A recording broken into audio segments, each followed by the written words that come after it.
Ok les boys, il nous reste encore du temps. On donne tout ce qu'on a. Let's go! Salut les boys! Lance en poulet! 109.1 Sport des Sous. Ici Charles Tibert qui vous dit... De retour au World Mime Spike. Fils de chien! Fils de chien! Ok, fini là! Match nul!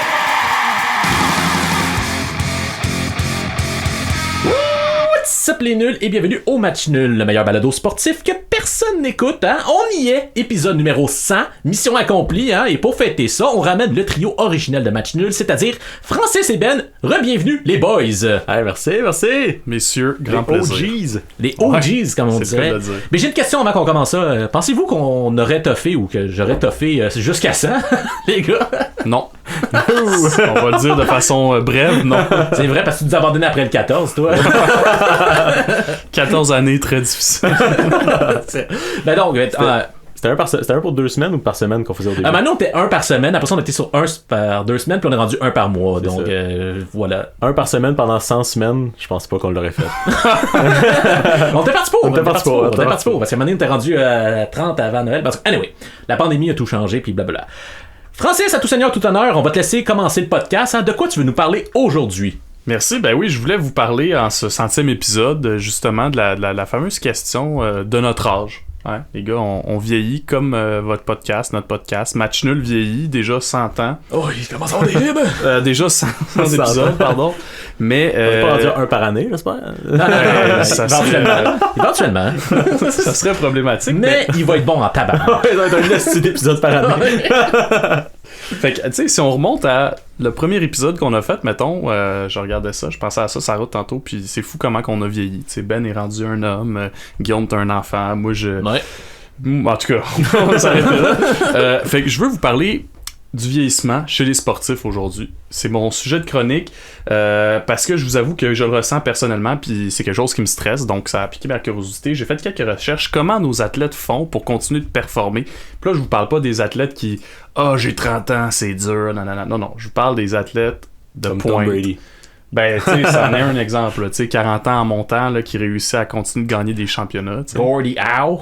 Gordie Howe, qui est une légende, mais c'était à une autre époque aussi. Par contre, même à cette époque-là, on dit un peu à la blague aujourd'hui que les joueurs de hockey, c'était pas vraiment des athlètes dans ce temps-là, mais Gordie Howe, ils disent tous que c'était tous une pièce d'homme, un des plus puissants, musclés, découpés, etc. Bref, j'ai fait mes recherches, messieurs, puis là, il y a des noms qui vont vous venir à l'esprit spontanément, et je voulais éviter ça. Donc, j'ai décidé d'aller regarder du côté de Monsieur, Madame, tout le monde, ok? Et qui dit Monsieur, Madame, tout le monde, dit Journal de Montréal.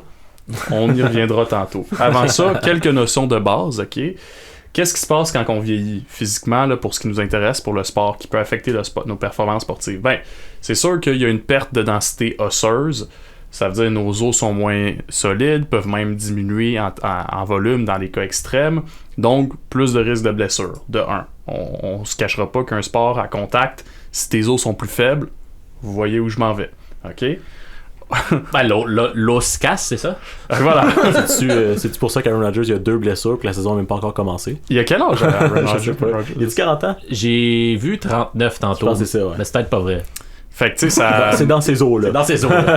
Faut pas se le surprendre. Il y a les fameuses retraites fermées là, qui l'aident. Ça l'aide. On lui souhaite le meilleur.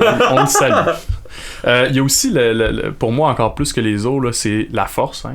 Le sport, c'est souvent une affaire de force. Fait que une des choses qui change en vieillissant, c'est la quantité de tissu musculaire qu'on peut développer puis qu'on peut maintenir, et donc la force qui diminue. Puis ça, les gars, là, c'est commencé à partir de 30 ans. Pas pour toi, Ben, mais un jour.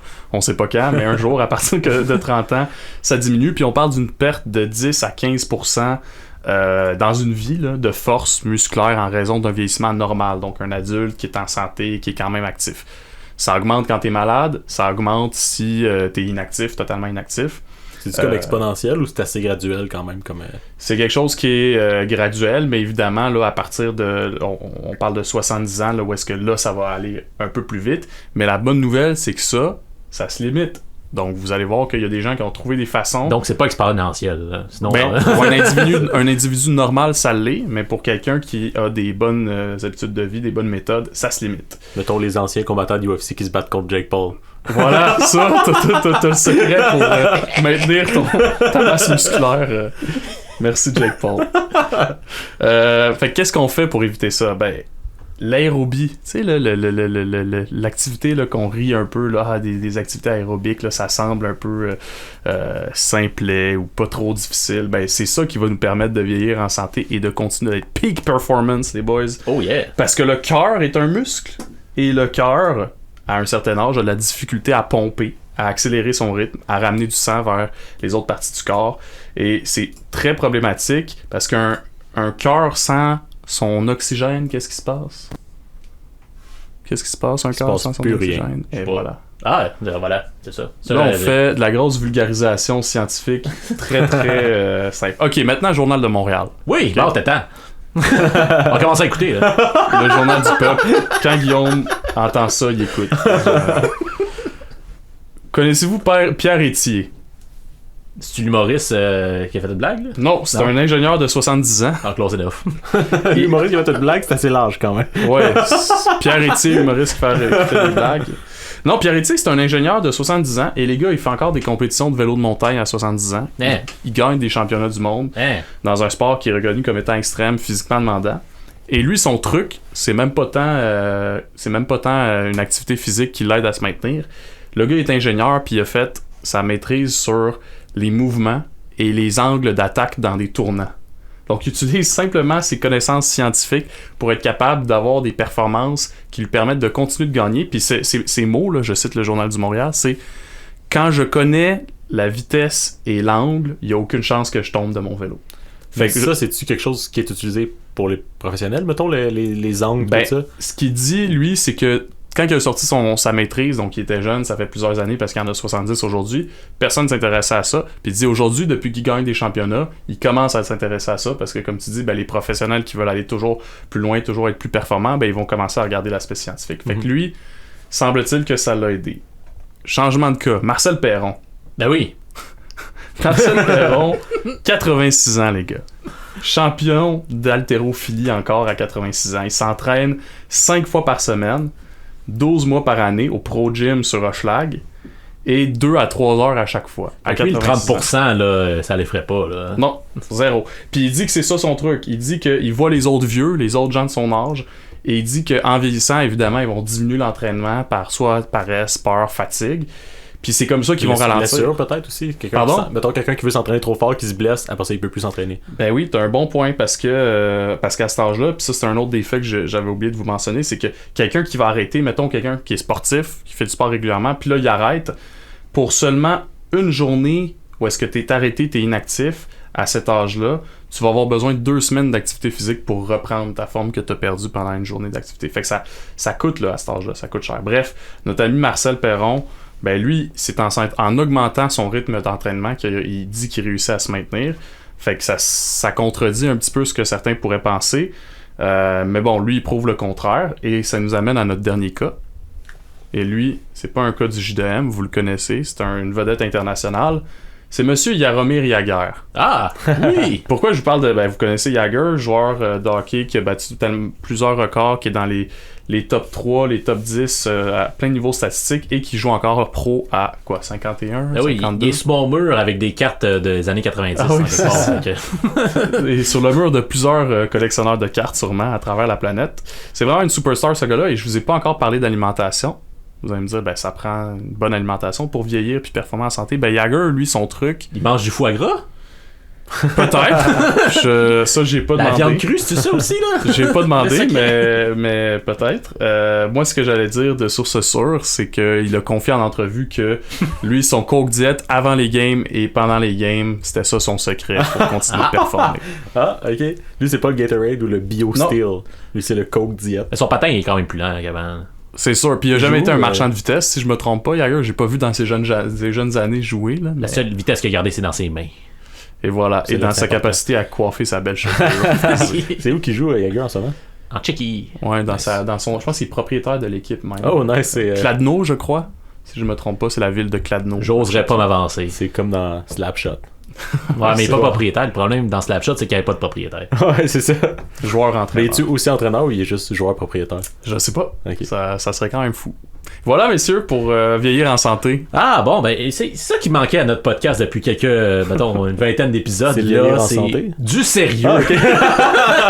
Donc merci Francis pour ce beau segment. Et vous savez, Match Nul, hein, on a eu une panoplie de personnages intéressants au cours des épisodes. Et il y en a un en particulier qui souhaiterait faire son retour dans l'épisode 100, les gars. Qui? Ben, je vais changer la fréquence du feed RSS de notre podcast pour qu'on puisse pogner sa fréquence de radio parce que c'est ça, lui, il faut l'écouter pour l'entendre. Vous êtes à l'écoute du 109.1 Sport des sourds, deuxième meilleure station radio sportive pour les sourds dans le Grand Montréal. Ici, votre animateur radio préféré, Louis-Jean Tampa, et on a un invité bien spécial pour vous cette semaine. Inquiétez-vous pas, ce n'est pas un invité en spécial, donc qui serait en rabais et sur le bord de périmé, hein? Blague à part, mais avant de souhaiter la bienvenue à notre invité, je vais prendre le temps de faire un bulletin de nouvelles sportives ainsi que de parler d'un de nos commanditaires, question que notre invité ait le moins de temps possible pour répondre à nos questions. Alors, dans le monde du bobsleigh, il semblerait que l'équipe liechtensteinoise serait sous le point de changer leur assistant entraîneur vidéo. On va suivre le dossier pour vous de près. Aussi, la Fédération de lançage de poste d'Ohio a suspendu ses activités dues à une pénurie de riz pour remplir leurs poches. Si vous avez des restants de riz chez vous, n'hésitez pas à les envoyer au siège social de la Fédération à Cincinnati. Et voici quelques résultats rapides pour vous. 5-4, 2-8, 3-0, 37-23 et 1 minute 43 secondes. Maintenant, un mot de notre commanditaire Hector Ramirez Taxidermie Seco. Belvédère. Alors voilà, c'était le mot de notre commanditaire et sans plus attendre, accueillons notre invité. Il est un auteur de livres sportifs en braille spécialement écrits pour les enfants et adore faire naître ses histoires dans des spectacles de marionnettes. L'une autre que le grand Wilfrid Daniel Langevin. Bonsoir Jean-Louis, bonsoir à tous. Oh, ne spécifiez pas vraiment le moment de la journée, hein. Nos auditeurs pourraient écouter l'émission quand ils le veulent grâce à notre application 109.1 Sport des sourds disponible sur le BlackBerry Store. Ah ok, alors bon moment à tous. Donc, Wilfrid Daniel, pourquoi des livres sur le sport en braille pour les enfants? Je suis content que vous me posiez la question. Vous savez, Jean-Louis... Ah, mais si, je le sais, je vais pas vous le demander alors, hein. Prochaine question. Pourquoi utiliser le médium des marionnettes pour mettre en scène vos livres? J'ai essayé d'utiliser les ombres chinoises pour mon projet. Laissez-moi deviner, hein. La presse vous a dénoncé pour appropriation culturelle puisque vous n'utilisiez pas des ombres québécoises? Non, je n'avais juste pas une extension assez longue pour ma lampe. Eh bien. Pourriez-vous nous lire un petit extrait de votre dernier livre, Philémore apprend les arts martiaux mixtes? Oh, j'aimerais bien, mais je ne parle pas très bien le braille. J'ai toutefois amené ma marionnette, donc je pourrais vous faire un extrait de l'adaptation sur scène. Oh, sans problème. Et à quoi sert cette deuxième marionnette? Celle-ci, c'est pour faire le langage des signes.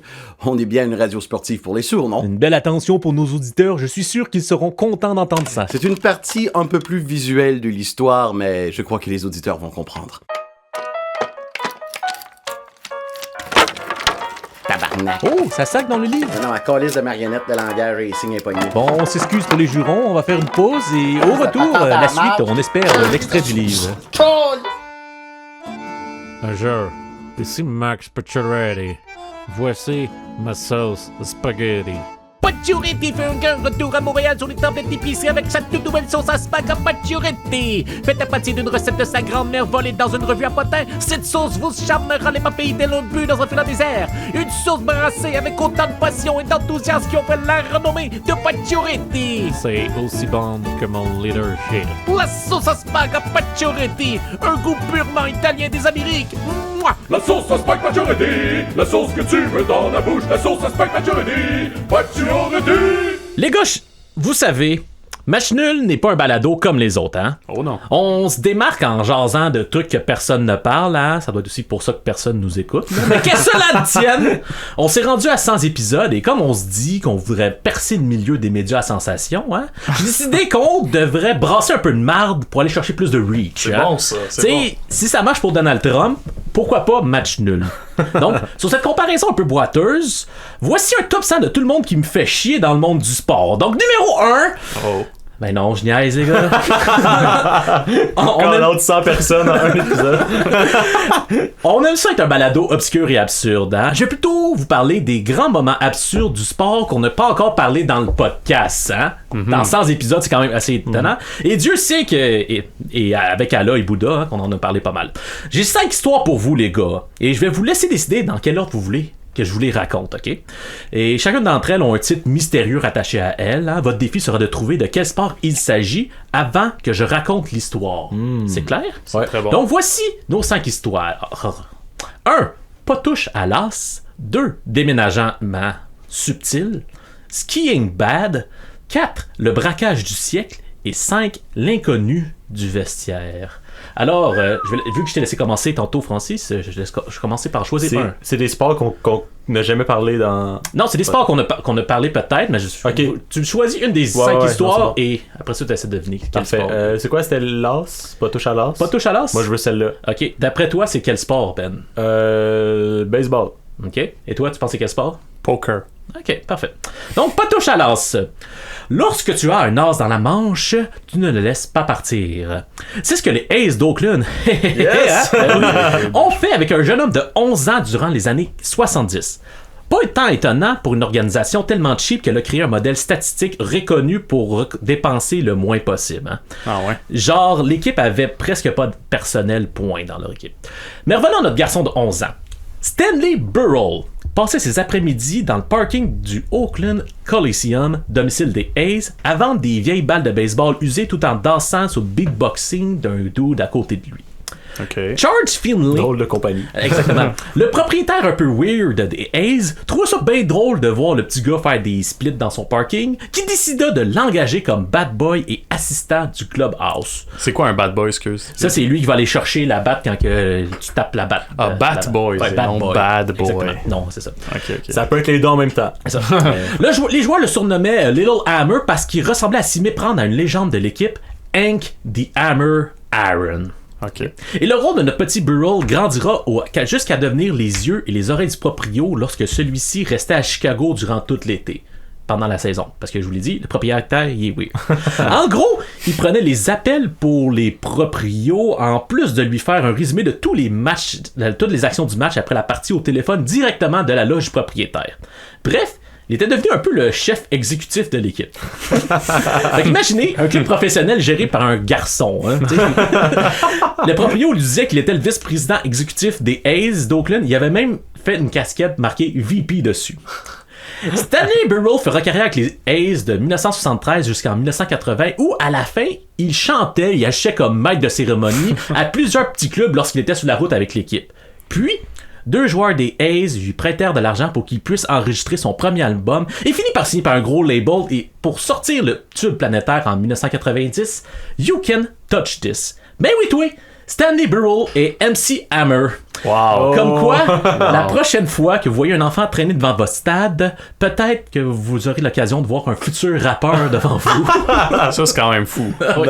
Quelle histoire. Quand même. Quelle histoire. Donc, Ben, tu as 1 point Yes. et mon cher Francis, tu as 0. Mais tu as la chance de te rattraper parce que tu choisis la prochaine histoire. Je te rappelle les histoires qui nous restent. On a le déménagement subtil, skiing bad, le braquage du siècle et l'inconnu du vestiaire. Le braquage du siècle, ça pique ma curiosité. Le braquage du siècle, d'accord. Alors, tu penses que c'est quel sport? Ben, c'est sûr qu'on s'est fait voler les Nordiques, là, au hockey, là. Fait que je dirais le hockey. OK. Baseball. Alors, nous allons à notre histoire. Le braquage du siècle. 15 juillet 1994, Chicago.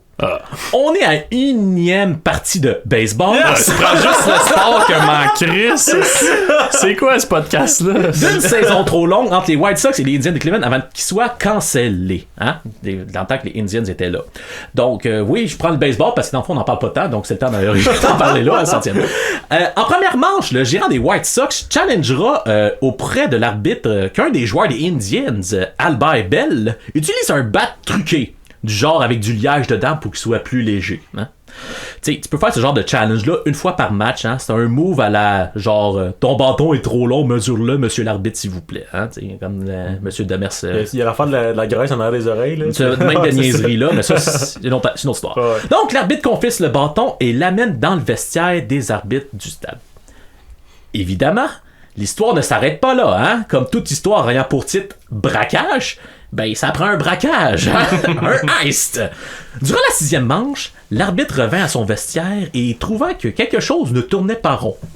Le bat semblait différent Il ne portait plus le nom du batteur Albert Bell, mais plutôt celui de Paul Sorrento, et il y avait des morceaux de plafond suspendus au sol. D'ailleurs, ce dit plafond était en piteux état avec ses barres de métal tordues. Quoi ou qui serait entré dans le vestiaire? On fit venir la police à la fin du match pour enquêter. La MLB a même envoyé un ancien agent du FBI pour enquêter sur l'affaire. Il y découvrit des empreintes digitales ainsi qu'un chemin se rendant à travers le plafond vers le vestiaire. Nul doute, quelqu'un était entré dans le vestiaire pour subtiliser le bat. Wow. Comme le bat d'Albert Bell était porté disparu et qu'il était le cœur de ce soi-disant braquage, la MLB demanda aux Indians de Cleveland de donner un des bats de Albert Bell de cette journée à la Ligue pour qu'elle puisse voir s'il était vraiment truqué. Hein? Ça l'entendait plus ou moins l'équipe parce qu'il était truqué. Donc la Ligue menaçait d'impliquer le vrai FBI, pas juste un agent à la retraite, dans l'enquête. Là, les Indiens ont changé d'idée puis ont donné le bat à la Ligue qui s'avérait truqué. Hein? La MLB a suspendu le joueur 10 matchs, une suspension qui ne va pas compléter parce qu'il y a eu la grève des joueurs en 1994, qui priva probablement les Expos d'une série mondiale. Mais une question demeure. Qui a orchestré le braquage? Qui, selon vous? MC Hammer. Non. C'est tout ça. C'est fou. Hein? La vérité est sortie quelques années plus tard. Les Indians, sachant très bien que le bat était truqué, décidèrent de remédier à la situation. Ils envoyèrent donc le lanceur Jason Grimsley infiltrer le vestiaire des arbitres pour remplacer le bat truqué avec un legit. Grimsley a pris un bat, une flashlight et montant dans le plafond du vestiaire, il a rampé de la sorte avec la lampe de poche dans la bouche jusqu'au vestiaire de l'arbitre où il a remplacé le bat truqué par un autre. Mission accomplie. Ish. Donc voilà, donc Ben, tu mènes maintenant 2-0. Alors. Je sais quoi répondre. Je sens qu'il y a le temps. Tu sais quoi répondre? Ok, c'est comme tu veux. Donc, je vais te laisser choisir. Il nous reste 3 histoires. On a Déménagement subtil, Skiing bad et L'inconnu du vestiaire. L'inconnu du vestiaire. Ok. Je vais dire soccer. Ok. Alors, Francis? Moment crucial. Il y a un vestiaire. Dans quel sport il y a un vestiaire? Bonne question. Je dirais. Baseball. Ok. L'inconnu du vestiaire. L'inconnu du vestiaire. Nous sommes au Super Bowl 13. Les Steelers ont battu les Cowboys à Miami. Toute l'équipe célèbre au bout dans le vestiaire. Hein? Au beau milieu des festivités, il y a un des caméramans qui accompagne un journaliste qui voit quelqu'un qu'il reconnaît pas. Ce quelqu'un, c'est un petit bonhomme blanc, chauve, il arrive, hein, il se met complètement nu, puis il va rejoindre l'équipe dans la douche. Le caméraman, un peu perplexe, se pose des questions. Hein. Ça fait plusieurs années qu'il suit les activités de l'équipe, et ce petit bonhomme blanc, chauve, nu, n'est pas un entraîneur, ni un gars de l'équipement, et encore moins un joueur. Mais qui est-il bout de vierge? Donc, le caméraman va voir le plaqueur défensif Joe Green, et il lui demande bien candidement « Coudonc, Joe, c'est qui ce gars-là? » Et Joe de répondre « Je sais pas c'est qui. » Et le petit bonhomme blanc chauve nu continue de se promener tout nu dans le vestiaire et finit par s'asseoir devant la case de Larry Brown et, oui, 3 journalistes ont commencé à l'interviewer. L'affaire, c'est que Larry Brown mesure 6 pieds 4, pèse 260 livres et, oh oui, il est afro-américain.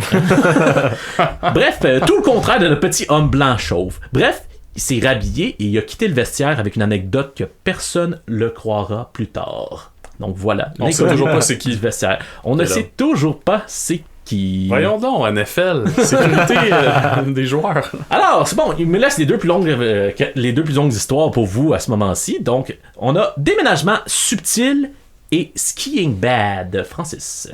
Skiing bad? Ah oui, alors, d'après toi, c'est quel sport? Dans quel sport qui pourrait avoir une allusion au ski? Il y a quand même une... T'es tricky, Guillaume, très tricky. Pourtant. Ski de fond. OK. Ski alpin. Alors, Skiing bad. C'était un hiver comme les autres en Finlande. La région montagneuse et désertique de Laponie était munie d'une grande manteau blanc de neige. La patrouille du soldat Emo Koivunen patrouillait en ski de fond à la recherche de soviétiques. activité considérée normale en pleine Seconde Guerre mondiale. La patrouille de ski continua sa balade derrière les lignes ennemies, tranquillement jusqu'à ce que des coups de feu se fassent entendre. Les Soviétiques. Vite, on doit se mettre à l'abri. Les troupes finlandaises se mirent à skier rapidement pour fuir. Eimo Koivunen était celui en charge de la patrouille pour couvrir les traces de ski faites dans la neige pour flouer ceux qui les suivaient. T'sais. Un travail pas mal épuisant pour notre Koivunen. Mais pas le temps d'être épuisé, hein? C'est une question de vie ou de mort. C'est à ce moment que notre ami se rappela qu'il avait en sa possession le paquet de pilules de stimulant pervitine de la troupe. Parenthèse. Il faut savoir que le stimulant pervitine est de la méthamphétamine, ou de la meth pour les intimes, qui était utilisé dans l'armée pour rester éveillé en travaillant. La situation l'obligeant, Eimo Koivunen décida d'en prendre une petite pour la route. Hein? Or, la troupe était toujours poursuivie par les Soviétiques. Il n'y avait pas le temps de s'arrêter pour la prendre. Surtout avec ses mitaines, hein? C'est un peu dur de sortir une pilule de la capsule en skiant en même temps. Koivunen dit donc fuck it et décida de prendre tout le contenu de la capsule, c'est-à-dire 30 pilules de méthamphétamine pure. Le cave. Koivunen accéléra la cadence. Koivunen accéléra la cadence du groupe et réussit à semer les Soviétiques. Toutefois, la vision de Koivunen devint floue et perdit conscience tout en continuant de skier à vive allure sur la neige. Le lendemain, il reprit conscience et se rendit bien compte qu'il était rendu tout seul et qu'il avait parcouru 100 km. Il n'y avait pas d'armes, ni nourriture, seulement ses skis et de la méthamphétamine qui coulait encore dans son sang. La seule solution se présentait à lui, continuer de skier. Koivunen continua à s'échapper des Soviétiques qui étaient toujours à sa poursuite, mais ne pouvait pas maintenir le rythme endiablé du Finlandais parce qu'il était sur la mine.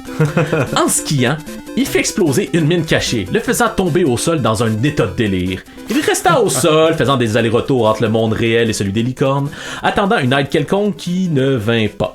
Le froid allait commencer à devenir son pire ennemi, mais c'est pas du froid avec une explosion puis le feu d'une mine qui va arrêter notre ami. Hein? Donc Koivunen se remit sur ses skis et repartit. Les jours passèrent, sa faim commença à revenir, il se rassasia avec des cocottes puis un petit oiseau sibérien. Puis il finit par revenir en territoire finlandais où on l'amena à l'hôpital. Notre patrouilleur pesait à ce moment-là 43 kilos, 94 livres et sa fréquence cardiaque était de 200 battements par minute. Et encore. Au final, il aura parcouru plus de 400 km en ski en une dizaine de jours dans le territoire arctique finlandais. Eimo Koivunen fut donc l'un des premiers Finlandais à faire une overdose. Et je sais pas pour vous, mais je sais pas si c'est une manière plus épique que ça de faire une overdose. Donc voilà Skiing Bad, c'est qui nous amène le score à 2-1. Ouh, ça se ressort. Et comme Francis tire de l'arrière, je vais te laisser prendre déménagement subtil. D'après toi, on parle de quel sport? Un sport où il y a du mouvement, clairement.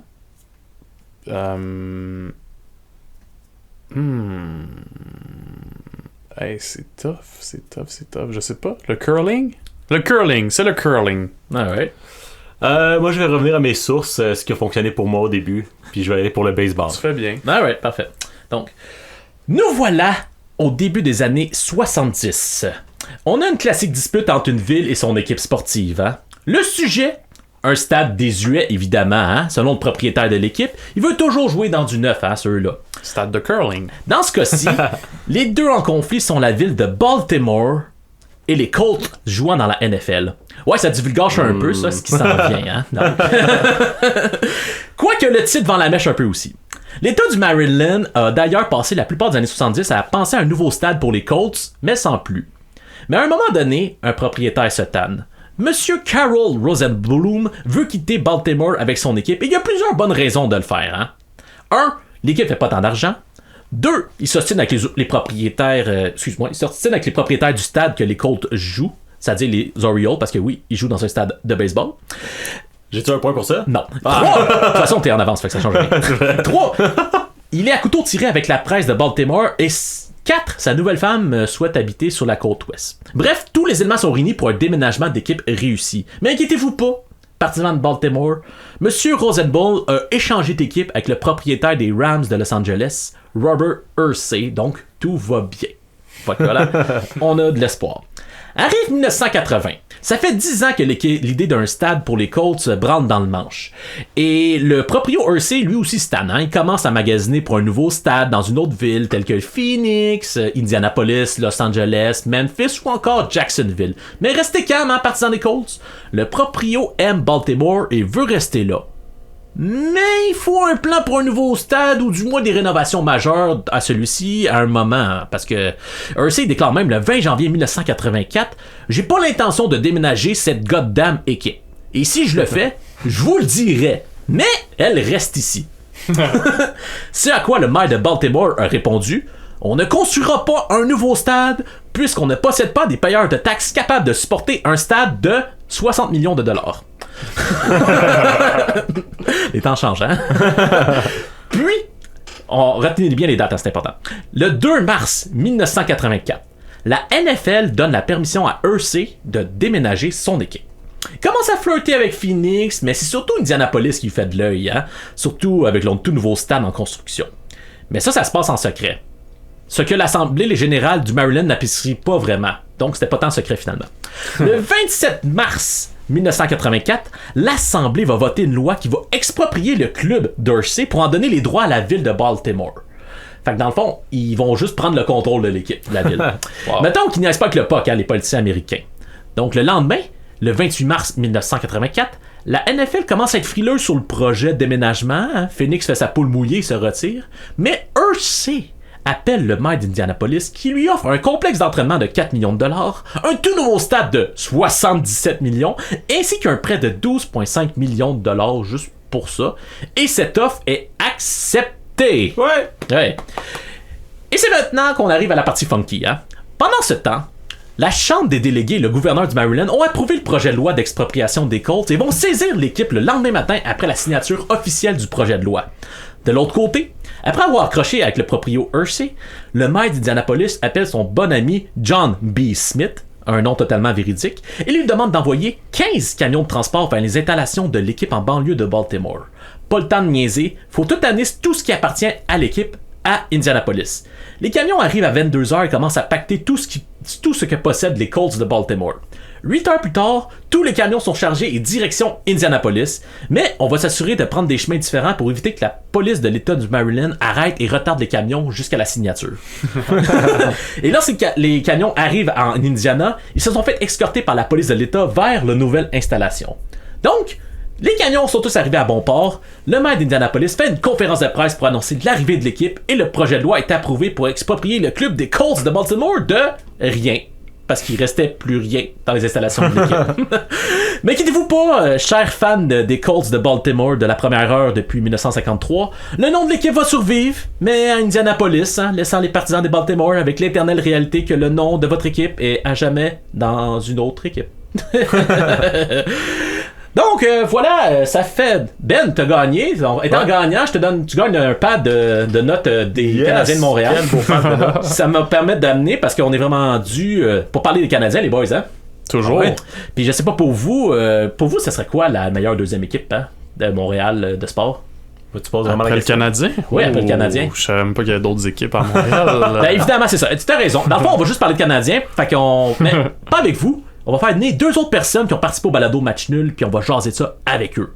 Ici, au Match Nul, on ose faire différent. Puis le Canadien là-dedans. Des sujets originaux qui couvrent tous les sports. Ouais, mais les Canadiens...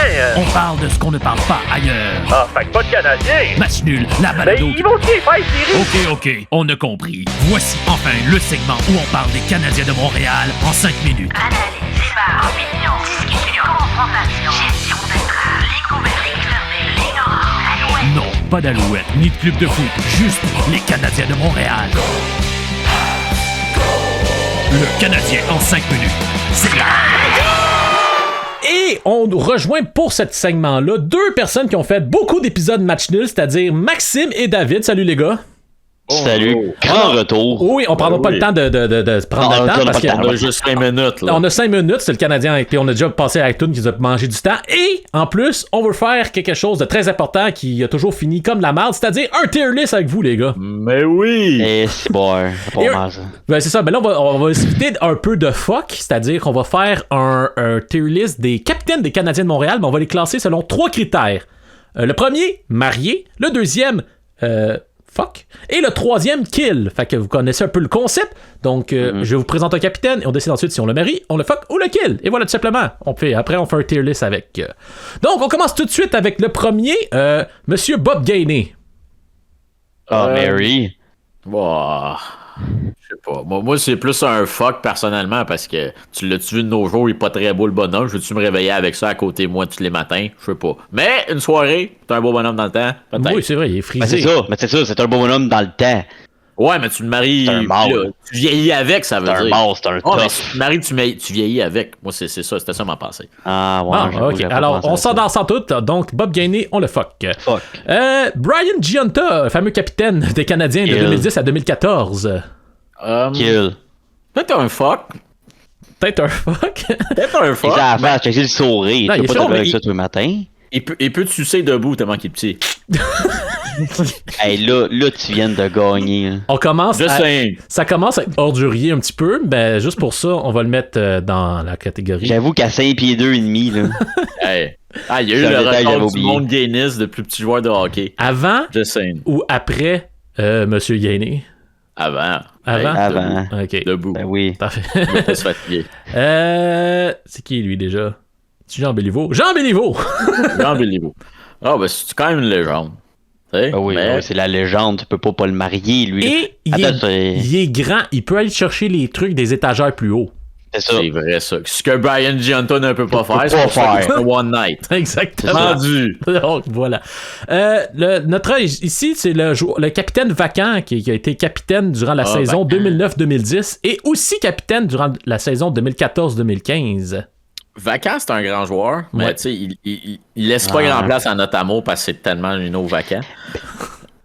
Tu sais, son commentaire, tu peux faire ce que tu veux avec, tu sais. C'est un one night, et puis il repart. Tu peux le tuer, personne s'en rend compte. Tu peux le marier. Même pas obligé de le présenter à ta famille. C'est quand même le seul qui a été capitaine à 2 reprises du Canadien. Ouais, ça c'est pas à négliger, mais peut-être ça serait un two-night stand. Tu vois? Two-night stand. Ben, tu le fous une fois, tu te dis, j'étais trop sous, on va se revoir dans 2 semaines. Ah, là, c'était meilleur. Hein? Ouais, c'est ça. Hein? Voilà, two-night stand, fuck. Fait qu'un fuck, ok. Avant Giunta ou. On le fout 2 fois, mais Brian suce debout, fait qu'au milieu. On va me regretter d'avoir fait ce segment-là. Émile Butch Bouchard. Butch Bouchard. Je pense qu'on a un premier candidat pour le kill, les boys. Ah, comment ça? Parce qu'il est déjà mort? Ça en prend un. Ça en prend un à la base. Il y en a un autre aussi que je verrais aller là plus tard, mais moi, personnellement, Butch Bouchard, j'ai pas goût de crier ça pendant que je viens. Butch. Bouchard! Pas winner. Ah, ok. Moi qui comptais mettre ce segment-là, c'est réseaux sociaux, on oublie ça. Ok. Le prochain. Des nouveaux auditeurs. Maurice Richard.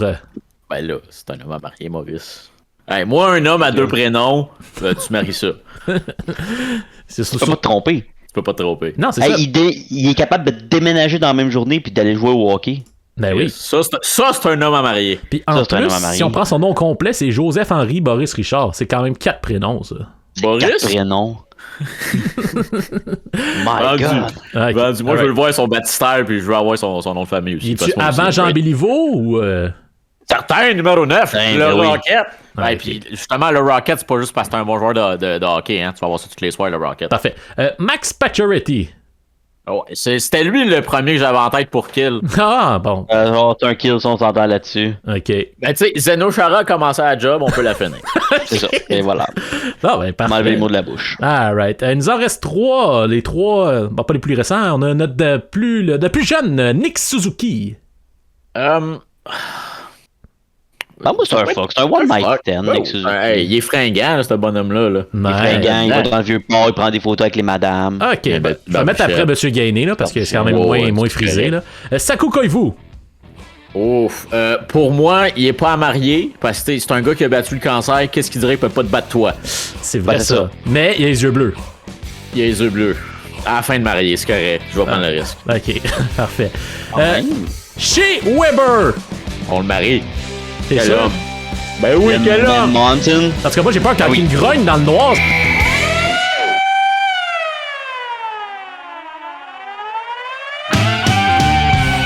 Il est nordique de Québec là-dedans. Ça fait 5 minutes que tu parles, tu me laisses pas parler. Il serait temps qu'on parle d'eux un peu. Mais qu'est-ce que vous faites? Ouais, ok. Les Nordiques, en au moins 1 minute. Les gars, question rapide pour vous. Les Nordiques de Québec, ça revient, oui ou non? Ben non. Ouais, ils ont un aréna pis tout. Ah, mais tabarnak, je pensais que vous alliez être plus dedans que ça. C'est le moment. non. Comment ça, non? Ben, je pense que oui. Mais non. Hey, il s'appelle pas Expo quand même, les gars. Hey! Ça serait une bonne rivalité. Toujours aussi pertinent et mercantile, notre segment du Canadien en 5 minutes. D'ailleurs, les gars, ça dit dans l'intro du segment qu'on parle pas d'Alouette ni du CF Montréal, mais je vous pose la question. C'est laquelle la deuxième équipe sportive de Montréal? C'est ça, j'avais oublié les noms. Mais moi, je dis les Alouettes. Ben là, il y a l'Alliance aussi qu'il faut pas oublier. Ah, c'est vrai. Ouais. Ils peuvent prendre le 3 ou 4e, c'est pas grave. Il y a une autre équipe de basket aussi, pro, qui est... Ouais, les Arfans. Les Arfans, merci Guy. Donc, je suppose que tu te ranges côté du CF Montréal. Mais tu sais, je vois qu'il y a une dispute entre réel entre vous on deux. est sur le bord de se pogner. Exactement, je Non, vois ça. mais honnêtement, je pense que jusqu'à très récemment, les Alouettes pouvaient se vanter du titre de deuxième équipe à cause qu'ils ont une présence historique plus forte à Montréal. Mais en ce moment, le CF, d'après moi, a surpassé. Là. Depuis quelques années, l'immigration, les boys, les immigrants, ils aiment pas ça le football américain. Là. Désolé. Surtout le football canadien. Oui, mais on se comprend. Ils commencent à regarder le football canadien puis ils se rendent compte, c'est pas le même sport. Exact. Non, c'est ça. Vous restez galant, mais je vois que vous regardez avec des regards de tueurs. Donc, les gars, si on tente de régler ça de manière gentleman avec les règles de la rue, un petit rap battle pour se régler ça? On est prêt. Ouais, je pense que oui. Je pense que oui. Ça fait bizarre de le réenregistrer alors que c'est déjà fait. Mais bon. Ouais, là, tu brises un peu la magie, mais on va écouter ça! Ben, je savais pas qu'on enregistrait encore.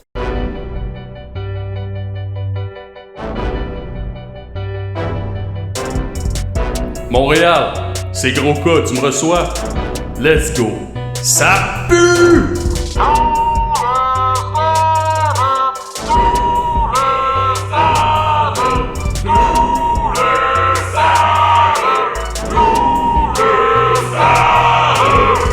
Ville des ligues majeures, fleur de lys tatouée sur le cœur.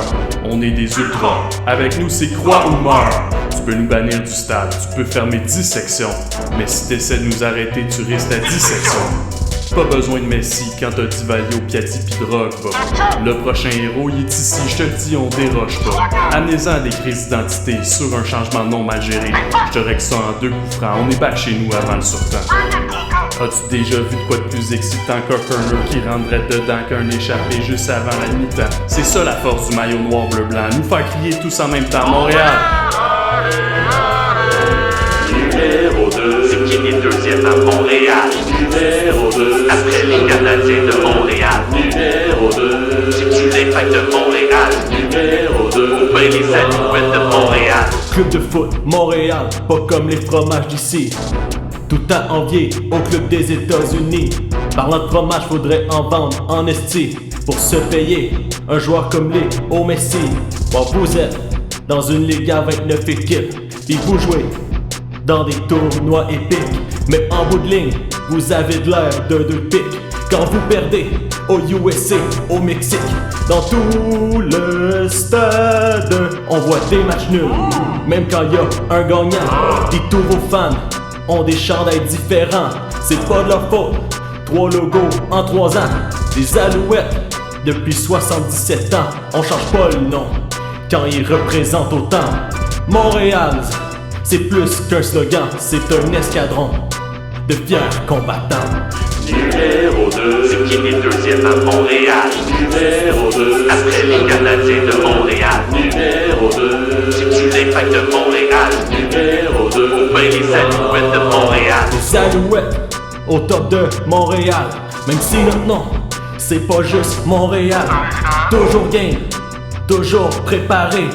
On domine, amarré au Skéan Maré. C'était pas facile dans les dernières années. C'est du passé, à cette heure on fait juste monter. Quel philanthrope, notre cher PKP. Hostie qu'on l'aime, presque autant qu'Étienne Boulay. En 2010, Calvillo c'était notre sauveur. Ça fait un bout, mais c'est les derniers honneurs. Moi je te parle des ligues majeures, on s'en calisse la coupe des voyageurs. Elle veut rien dire, votre coupe Amerigo Vespucci. Fait que check-nous ben, tout rempli pendant les séries. On n'a pas peur des bombeurs bleus ni Calgary. Ça va être nous, les vrais champions du pays. Numéro 2, c'est qui est deuxième à Montréal?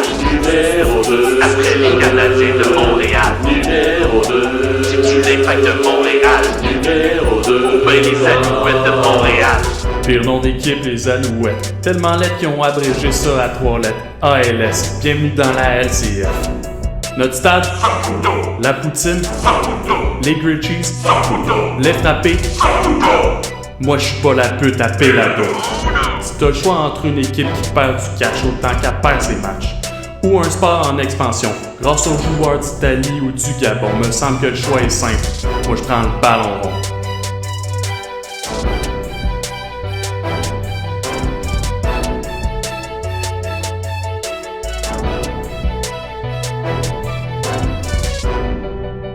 Wow, quelle chanson, c'est digne de nos plus grandes. Donc, j'ai rien préparé, Ben? Ouais, c'est moi qui... Donc, pour le 100e épisode, pas compliqué, j'ai fait un quiz centenaire. Donc, chaque question vaut 25 points. OK. C'est des choix de réponse. OK. Et puis, le premier rendu à 100 l'emporte. Donc, vous avez besoin de 4 bonnes réponses. OK. Et là, j'ai pas écrit assez de questions. Donc, on va continuer les questions jusqu'à temps que quelqu'un ait le bon choix de réponse. Ok, parfait. Vers la fin, ça devient d'une chance sur 2, si vous comprenez bien. Ouais, ok, parfait. Fait qu'au début, un de vous deux va commencer, ensuite ça va être l'autre, ensuite ça va être l'autre, ensuite ça va être l'autre. C'est Et le good. premier à 100 l'emporte. Ouf! Êtes-vous prêts, les boys? Toujours prêt. Parfait! Est-ce que c'est plus vite ou chacun notre tour? Chacun votre tour, mais vous allez alterner qui commence. C'est chill. Puis vous avez pas le droit de prendre la même réponse. OK.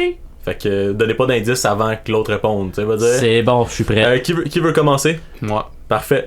Je vais Donc, le laisser première commencer question. C'est toi qui commence.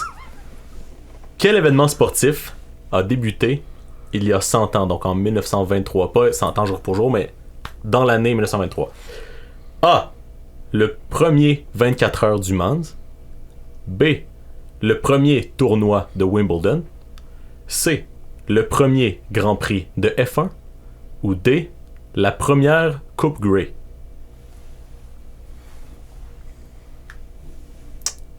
C'est une bonne question. C'est une bonne question, en effet. Tu te mets de la pression? Moi, je le sais. Oh! Ok. Fait que ça te prend absolument la bonne réponse, Ok. parce que sinon, ça sera 25 points pour notre cher C'est Guillaume. bon. J'ai ma réponse. Vas-y. Le 24 heures. Le 24 heures du Mans. Alors, je passe à Guillaume. Ah, je pensais que c'était ça. Ben dans ce cas-là, je vais dire le Grand Prix de Formule 1. Et la bonne réponse est le 24 heures du Mans. 25 points pour Francis. Ok, ben Salé! ça, je me disais, parce que me semble. Je pense pas que j'avais le droit de réplique sur une bonne réponse. Ouais, c'est bizarre, là. C'est inhabituel. C'est ça, je pensais que c'était dans Pour le vidéo. suspense, quand même. Là. Ah, ça part à son tour, ça? Ok, Bon c'est chill. suspense. Deuxième question, et là, c'est Guillaume qui commence. Oui, j'espère. Ça peut être un avantage si tu le sais, ça peut être un mauvais avantage, en tout cas. Vas-y. c'est ça. Bref. Lequel de ces entraîneurs-chefs actuels de la LNH Ah, 100 ans. est le plus près de 100 victoires en carrière comme entraîneur-chef 100 victoires. sans dépasser les 100 victoires? Ok. Oh! Il y a peut-être un piège. Oh, il y a un piège, Ok. clairement. Alors A. Jim Montgomery, entraîneur-chef des Bruins. Ouais. B. André Tourigny, entraîneur-chef des Coyotes. Hein. C. Martin Saint-Louis, entraîneur-chef des Canadiens. Ou D. Luke Richardson, entraîneur-chef des Blackhawks. Guillaume, ta J'irais réponse. Ça, c'est. j'irais avec Martin Saint-Louis. On y va pour C. Martin Saint-Louis. Francis, ta réponse? Donc, je peux pas sélectionner Tu Martin. peux pas sélectionner Martin Saint-Louis. Alors. Tourigny. On y va pour B.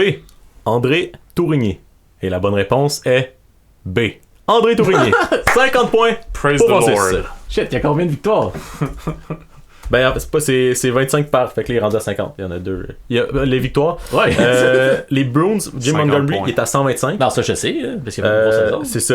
Luke Richardson, il est à 0. Ouais, je sais. Parce qu'il n'a pas encore commencé. Mm-hmm. Et les deux autres, c'était 53 et 45. 53 pour André Tourigny, 45 pour Martin Saint-Louis. Les deux, ils étaient très près. Yo, ça raconte 2 saisons, 53, hein? 43. Là. Ouais. Ben, il y a pas, Martin Saint-Louis, il n'y a pas 2 saisons complètes, mais c'est très mauvais quand Tourigny, même. il en a juste 45.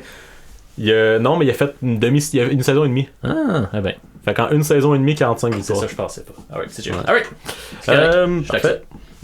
On y va pour la question numéro 3. Et là, c'est Francis qui commence. Ouais, bébé. Alors, question 3. Lequel de ces joueurs a 100 buts ou plus en Ligue des champions? La Ligue des champions de l'Europe, pas la Ligue des champions on se comprend. de la CONCACAF. Donc, A. Zlatan Ibrahimovic. B. Karim Benzema. C. Robert Lewandowski. Dovski ou Dovski? Dovski. Et D. Aucune de ces réponses. Et E. Toutes ces réponses. Donc là, on a 5 choix ici. Zlatan Ibrahimovic, Karim Benzema, Robert Lewandowski. D. Aucune de ces réponses. E. Toutes ces réponses. Je vais y aller avec mon compatriote Benzema. Benzema. Donc B. On y va pour Guillaume, ta réponse? Aucune. Aucune de ces réponses. Et la bonne réponse est aucune de ces réponses. 25 pour Guillaume. On a Zlatan Ibrahimovic avec 48 buts, Karim Benzema avec 90 buts, et Lewandowski avec 91 buts. 100 buts, c'est beaucoup. 100 buts, c'est beaucoup. Il y en a 3 qui l'ont fait. Il y avait Messi, il y avait Cristiano Ronaldo, puis l'autre, j'ai oublié. Puis un autre Taouin, ouais. Un autre, si j'ai oublié, il est pas bon. C'est ça qui arrive. Hein. Donc 50 à 25, et on passe à la question numéro 4, et cette fois-ci, c'est Guillaume qui commence. Oh, yes, sir. Lequel de ces joueurs a au moins 100 touchdowns en carrière dans la NFL? On a A. Marshawn Lynch. On a B. Larry Fitzgerald. On a C. Gronk. On a D. Aucune de ces réponses. Ou E. Toutes ces réponses. Veux-tu que je répète les noms? Non, je serais tenté pour vrai. Il y en a un, je serais tenté, mais je pense que je vais encore dire aucune de ces réponses. Alors, Guillaume qui va pour aucune de ces réponses, donc D. On va maintenant avec Francis. Ta réponse? Lynch, Marshall. Et c'est 2 mauvaises réponses. Donc A et D ne sont plus disponibles. Il reste Larry Fitzgerald, Gronk ou toutes ces réponses. Et je vais commencer avec Francis. Ça, c'est de la merde, il y en a eu 2 de suite. Juste savoir toutes ces réponses, est-ce que c'est juste les 2 qui restent ou c'est toutes les... C'est à toi de juger. Gronk. Gronk, on y va pour Guillaume. Ça, c'est encore à lui, ça serait censé être pas capable. Non. Larry Fitzgerald. Et la bonne réponse est Larry Fitzgerald! Je le sais! Je suis quand même outré par le processus. Je suis outré par le processus pareil. Il joue pour qui? Je le connais pas son nom. Il jouait pour les Cardinals. C'est le gars qui échappait aucun ballon. C'était ça sa caractéristique. Il était revenu même un certain temps. Donc il y en a 121. Les autres, Lynch a 94, Gronk a 93. Donc parfait. Donc 50 à 50. Ouf!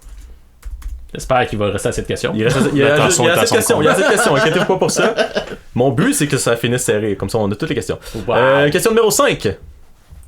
Aucune équipe de la NBA a 100 ans. Je sais pas si vous le saviez. Moi, je l'ai appris tantôt en faisant la recherche. Laquelle de ces équipes est la plus vieille? A. Les Houston Rockets. B. Les Hawks d'Atlanta. C. Les Chicago Bulls. D. Les Kings de Sacramento. On y va avec Guillaume. C'est ça, c'est ton tour? Non, c'est à lui. À moins que tu veux me faire commencer. T'as commencé l'autre? Ouais. Ok, Francis, c'est à ton tour. C'est pour ça que c'était weird tantôt quand tu me. Les Bulls, les Kings, les. C'est les Rockets, les Hawks, les Bulls et les Kings. C'est pas les.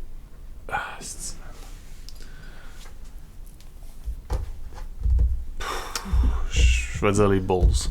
On y va avec les Bulls, donc c'est Guillaume. Les Hawks! Les Hawks. Ils sont vieux, eux autres? Aucune de ces réponses n'est bonne. Donc il vous reste les Rockets et les Kings, et je commence avec Guillaume. Est-ce que tu l'aimes le processus maintenant? La logique attire. Ça change rien. Ça change rien, je sais pas. Les Kings.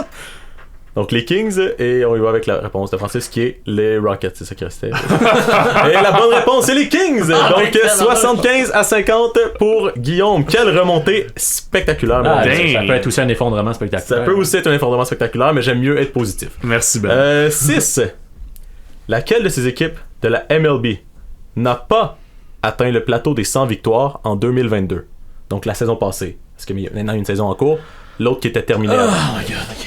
On a 4 choix de réponse. On a A, quelques-unes. les Mets. On a B, les Yankees. On a C, les Astros. Et on a D, les Dodgers. On commence avec Guillaume. Les Yankees. Les Yankees. Et on y va avec Francis. Les Mets. Les Mets est la bonne réponse. les Yankees. Guillaume remporte le quiz, mesdames et messieurs, 100 à 50. La façon que t'as commencé, on dirait que tu me disais que les Mets c'était la bonne réponse. J'étais très déçu. T'inquiète. Voulez-vous faire la dernière question juste pour le plaisir? Ben pour oui, comme ça, la chance. l'humiliation. Pour buster le sang. là. C'est ça. Donc, question de la NFL. Je sais pas si vous savez, mais à chaque année, la NFL sort un top 100 des joueurs qui est toujours très controversé. Il sort ça pendant la saison mort. Et ce qui est controversé, c'est qu'on sait pas vraiment comment les votes se font. Puis c'est aussi très difficile d'évaluer quel joueur est meilleur avec des positions différentes. Fait que c'est toujours un peu comme... ok. Bref, on veut savoir c'est qui le joueur numéro 100 dans le top 100 de 2023. Ça, c'est excellent, ça. Donc, je connais même pas 100 joueurs. on va voir. Donc, Devontae Smith, le wide receiver, le receveur éloigné des Eagles. B, Dalvin Cook, le porteur de ballon, maintenant des Jets, qui était l'année passée avec les Vikings. C, le corps arrière, Trevor Lawrence, qui est avec les Jaguars de Jacksonville. Et D, Aiden Hutchinson, qui est un joueur de ligne défensive des Lions. Alors, on commence avec Francis, si je me trompe pas. Oui, je crois. Oui. Non. Ça, C'est toi qui as commencé tantôt. Je sais plus. On y va avec Francis, j'ai décidé. Après, j'ai eu back-à-back. Francis, il a commencé au début, puis puis l'autre à la question 7, fait qu'en théorie, ce serait à lui. Non, je sais pas. Bref. Allez, moi, j'en fous, j'ai gagné. C'est bon, c'est ça. Je suis en train de décider pour les points. C'est fini le quiz de toute façon. C'est tellement pas Veux-tu magnanime. que je répète les joueurs? J'ai déjà choisi. Parfait, vas-y. Le joueur de ligne des Lions. Joueur de ligne des Lions, Aiden Hutchinson. Et Guillaume. Moi, je me rappelle plus des noms, mais j'ai confiance que ce soit le B. Le B, qui est Dalvin Cook. Exactement. 2 mauvaises réponses, monsieur. Et là, c'est Guillaume qui a le choix entre Devontae Smith, le receveur éloigné des Eagles, ou Trevor Lawrence, le corps arrière des Jaguars. Ah, il peut pas être centième, ça va être Devontae. Hein. On y va avec Devontae Smith, donc Francis choisit par défaut Trevor Lawrence.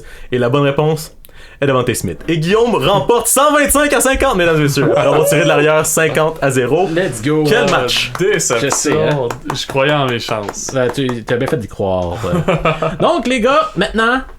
Maintenant le. Merci Ben, hein, d'ailleurs. C'est très plaisir. Agréable quiz. C'est ça, agréable Comme dans le quiz. temps. Comme dans le temps. Maintenant, c'est le retour de notre fameux segment qui a marqué le début du match nul, les gars. Puis je vous l'ai pas averti, je vous le dis live up. Hein. Les lignes ouvertes.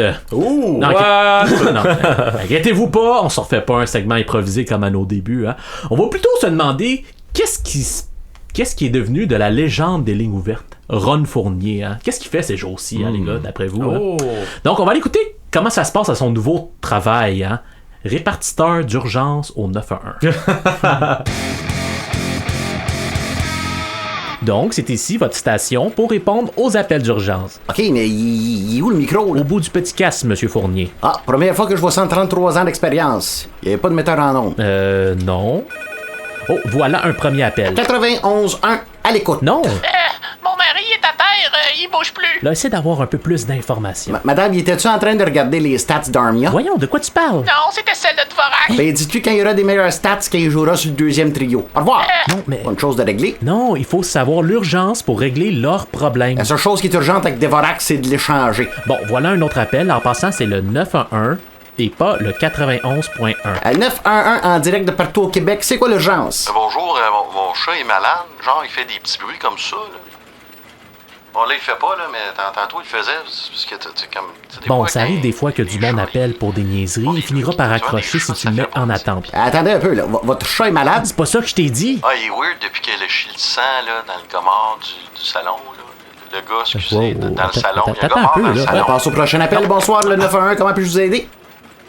Allô? Oui, qui parle? Ah, j'ai la ligne. Yes! Va te le dire là, ça va mal, mon run. Qu'est-ce qui se passe? J'ai pas le temps pour des niaiseries. C'est quoi l'urgence pour vous ici, drette là, à Montréal, ce soir? Je vais te le dire, c'est quoi l'urgence, moi?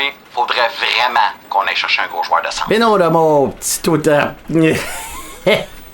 Le gros joueur de centre, c'est pas une solution. Voyons, décrocher de cette idée-là. Raccroche. Hein? Raccroche. Bon, on me dit que vous devriez vous raccrocher à l'idée, finalement. Oh my God! Voyons, c'est pas compliqué, Monsieur Fournier. On prend l'appel, on trouve l'urgence et on envoie le bon appel au bon département. Oui. Ben, répète après moi, pour le prochain appel, on reste concis et on fait de notre mieux. Quand ça sonne, tu dis... Allô, je suis circoncis puis je suis fier d'être vieux. Tabarnak! Il y a le feu! M'ennuie plus de détails. On sait, monsieur, ça, il y en a partout des feux au Québec en ce moment. Non, c'est pas un feu de forêt. Ah ben là, faudrait être un peu plus précis, hein. C'est-tu les feux d'artifice l'Auto-Québec, les feux de l'amour? Non, c'est le feu dans ma cheminée quand je rentre chez nous. Ah, monsieur Ferland! Non, esti, ma maison est en feu. Demande-lui la cause et l'adresse. C'est à cause d'une maladresse Oh, ou... fuck off, je vais appeler ailleurs. Il y a une autre place pour appeler. Ouais, Uber Alert, c'est notre gros compétiteur en ce moment. On prend un dernier appel avant la pause. On a libéré une coupe de circuit. Appelez le 911. 911, c'est quoi votre urgence? Allô, Rapidement, madame. Mon fils s'est blessé au soccer. Une fracture ouverte. La petite madame, êtes-vous sûr qu'il fait pas semblant? C'est tout pour l'épisode 100 de Match Nul, hein. Déjà la fin. Est-ce qu'on se revoit au 200, les gars? Ben oui! Je sais pas, hein, avec un rythme de 11 épisodes par an, ça va prendre un bout, genre 9 ans. Fait qu'on verra comme on s'appelle dans 9 ans, comme ils disent. C'est ça, hein? Mais on verra, comme on disait l'autre, hein. Mais en attendant, pour le mot de la fin, Ben, je te laisse plugger ton podcast Les Bins. Oh! Alors, si vous voulez voir un podcast en 2021, c'était super bon. Sinon, t'as rien d'autre à dire? Non, c'est tout pour moi. Ah, ben ouais, ben, quelques mots de ta part, Francis? Ben là, je peux-tu plugger quelque chose, moi aussi? Ben, vas-y. Donc, si jamais vous avez à voter à une élection municipale, faites le bon choix, c'est-à-dire plus de vélos, moins de stationnement. Ok, merci. Oh, damn, on devient politique. J'avais oublié ça. Hein? Donc, voilà. On va se retrouver à nos prochaines niaiseries, c'est-à-dire l'épisode 101. Pas de loi française, mais bien d'Halloween, hein? Dans un mois d'octobre d'horreur. Et on se revoit dans un mois pour le prochain épisode du Match Nul. Ouais!